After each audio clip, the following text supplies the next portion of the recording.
आम्ही धनगर समाज हा संविधानाच्या मार्गानेच आम्ही आरक्षण मागतोय. मागाचं म्हणजे आमचा तो हक्क आहे, कारण की घटनेनं आम्हाला ऑलरेडी आरक्षण दिलेलं आहे. 36 क्रमांकावर अनुसूचित जमातीचे जे धनगर तिथं शब्दच्छल झालेला आहे, ते धनगर असून धनगरच आहे. आम्ही ते संविधानाच्या मार्गानेच आमचं आरक्षण मागतोय.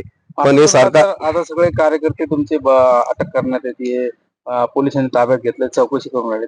तुमचा पुढचा अजेंडा काय असणार? पुढे तुम्ही काय करणार? आता रात्री आमच्या बऱ्याचशा कार्यकर्त्यांना दीपक भोजे समर्थकांना त्यांनी पोलिसवाल्यांनी रात्री अटक केलेलं आहे.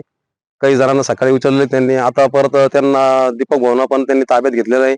पण दीपक भवननी समाजाला आवाहन केलं की थोडी शांतता घ्या.